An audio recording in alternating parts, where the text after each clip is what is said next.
Mesdames et messieurs, bonsoir. Bienvenue dans ce nouveau numéro de votre émission Motivation qui vous permet de découvrir les anciens étudiants de l'Université de Kara ou d'autres universités dans leur parcours professionnel. La vie est comme une bicyclette, il faut avancer pour ne pas perdre l'équilibre, selon Albert Einstein. Nous partons de cette citation pour vous dire que vous devez continuer à faire des efforts, chaque jour, des efforts pour arriver au succès. Nous recevons pour vous aujourd'hui un invité que vous découvrirez tout de suite après ceci.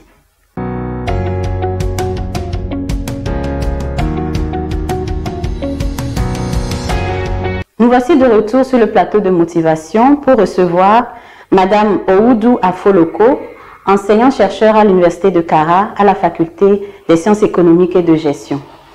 Bonsoir Madame Afoloko. Bonsoir Madame. Merci d'être passée dans Motivation aujourd'hui. Merci également de m'avoir invitée. Madame Afoloko a fait l'Université de Kara de 2006 à 2010 et elle a eu un parcours qu'elle va nous décrire avant d'être aujourd'hui enseignant-chercheur dans cette même université. Madame Afoloko, pouvez-vous nous donner des détails sur votre parcours professionnel? Avant de donner quelques détails sur mon parcours professionnel, j'aimerais bien remercier le professeur Komasanda, notre président, qui a soutenu l'initiative de IKTV. Et par le biais de cette télévision, il y a beaucoup d'émissions qui passent et qui rendent visible notre université et qui motivent également la jeune génération. Alors, parlant de mon parcours, je peux souligner que j'ai eu à faire un bac D au lycée Sainte-Marie de Sokodé et en 2006. Et je suis rentrée à l'université de Kara pour l'année académique 2006-2007 et j'ai pu obtenir ma maîtrise en 2010.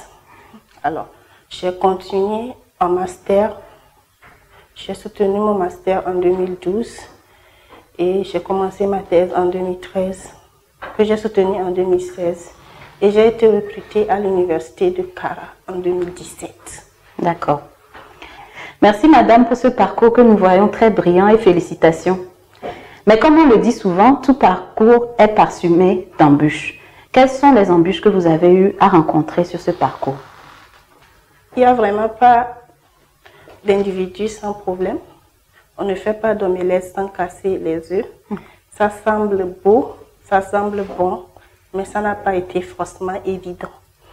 On a eu des difficultés de nature diversifiée. D'abord, tout a commencé avec ma santé qui était fragile. Donc, je perdais pas mal de moments à l'hôpital, à la maison. Je ne suivais pas les cours, les examens. Il faut les faire comme on peut. Ce n'est pas évident, mais quand même, ça a marché. Ensuite aussi, il y a eu les difficultés d'ordre social, les pressions sociales, vu que je suis femme, à un moment donné, je m'avais des fortes pressions, soit il faut s'engager dans un foyer, ou il faut continuer de longues études. Il fallait vraiment faire des choix. Quelquefois, ce n'était pas du tout évident, mais on a tenu fort. Et pour finir aussi, il y a des difficultés d'ordre financier. C'est vrai que j'avais des financements, surtout au niveau des études de 3e cycle. J'avais des financements pour étudier, mais ce n'était pas forcément assez suffisant parce que je suis aînée d'une famille.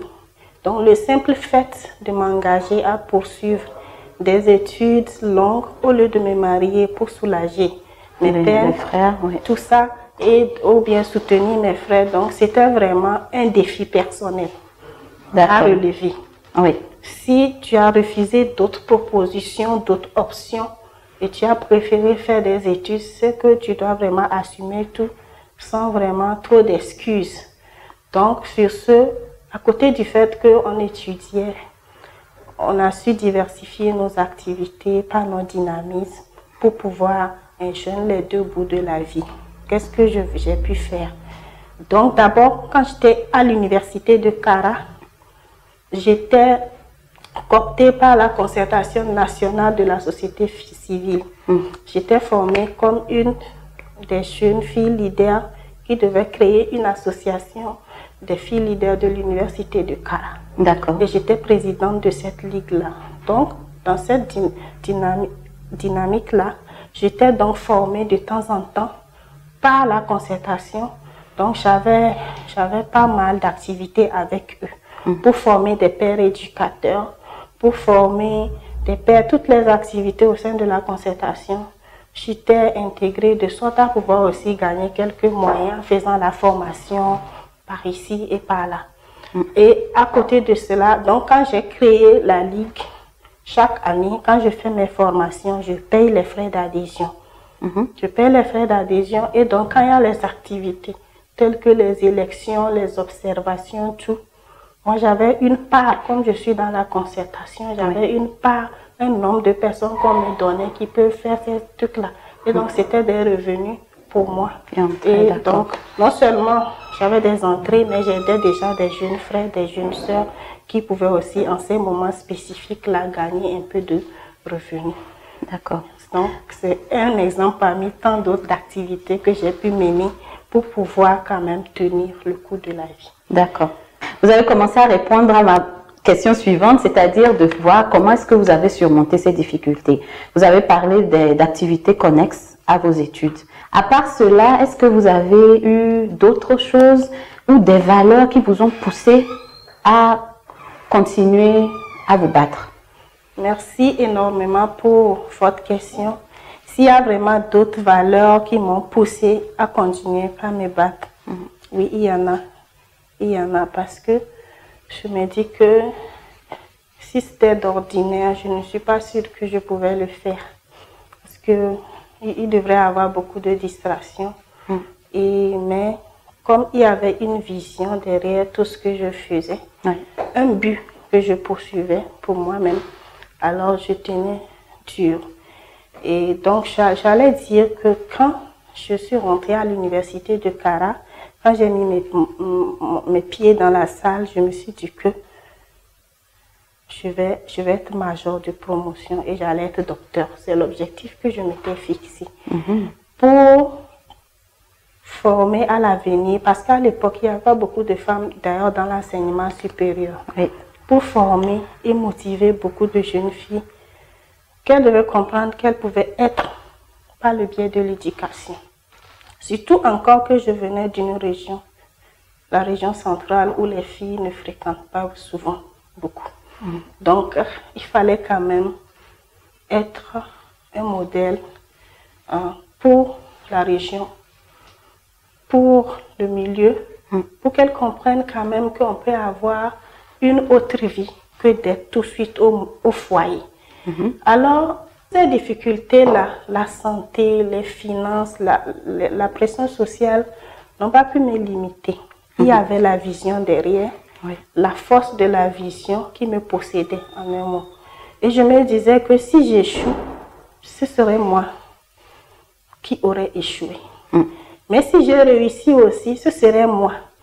Ça ne devait pas être mon père, ma mère, mon frère, ma soeur, mon pays. Je ne pouvais accuser personne d'autre que moi. Alors, toute cette force en moi me poussait au succès, que je devais atteindre mon but. Je devais passer un message un jour pour dire que j'ai réalisé mon rêve, même si, effectivement, aucune victoire n'est définitive. Quand même, le fait que je me suis dit que je serais docteur, je l'ai fait aujourd'hui. Donc, c'est pour dire qu'il y a la force toujours de la vision qui écarte les forces de distraction. C'est ce qui m'a permis de réaliser. Et à l'endroit des étudiants de l'université qui nous suivent, est-ce que vous avez des conseils? À l'endroit des étudiants, les étudiants que je porte dans mon cœur comme mes frères, pas seulement comme ceux que je forme, je voudrais vraiment les encourager à prendre au sérieux leur étude. Ne pas fréquenter comme si on est venu à Kara parce que les parents nous ont envoyés à Kara, mais de se fixer des objectifs pour les 3 prochaines années ou ceux qui sont en master 5 ans. Se dire que on va décrocher notre diplôme avec excellence. Et donc, ceci étant, il faudrait qu'ils travaillent davantage sérieusement et voire même en équipe. Il faut que ceux qui sont plus forts soutiennent les faibles pour qu'ils sortent globalement de bons résultats. Cela va honorer notre université. Deuxièmement, j'aimerais aussi que ces étudiants puissent avoir une vision grande et globale, c'est-à-dire ne pas seulement valider les modules et être diplômés, mais se dire que voilà, dans telle année, je voulais être ingénieur, je vais être ingénieur ici, je vais être docteur, je vais être tel, et porter haut notre université. Donc, leur vision doit être grande. Pour que dans quelques années, nous qui sommes ici comme enseignants, ils viennent nous soutenir, sinon nous relayer et faire mieux partout au monde. Qu'on dise que tel est bon au Canada, aux États-Unis, au Maroc, partout, mais il a fait l'université de Kara. C'est ça qui va glorifier les fruits de nos efforts ici. Merci bien, madame, pour ces mots. Vraiment, si les étudiants pouvaient retenir ces mots-là, de faire tout pour faire briller le nom de l'université et de notre pays à l'extérieur. Merci, madame Afoloko, d'être passée sur notre plateau aujourd'hui. Et nous espérons vous revoir une prochaine fois. Et merci en tout cas d'être passée. Merci beaucoup.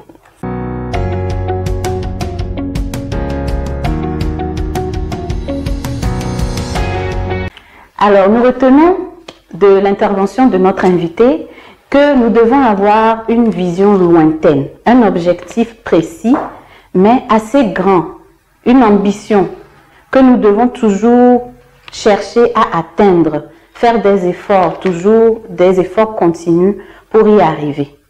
En fait, le succès est comme un iceberg. Nous voyons la pointe et nous voyons que c'est beau, c'est bon, mais en dessous, tout le travail qu'il y a, c'est un travail que nous devons faire avec courage et abnégation. Et à force d'essayer, nous arriverons un jour au succès. Merci de nous avoir suivis pour cette émission. Rendez-vous dans 2 semaines pour un nouveau numéro de motivation. D'ici là, portez-vous bien. Bye bye.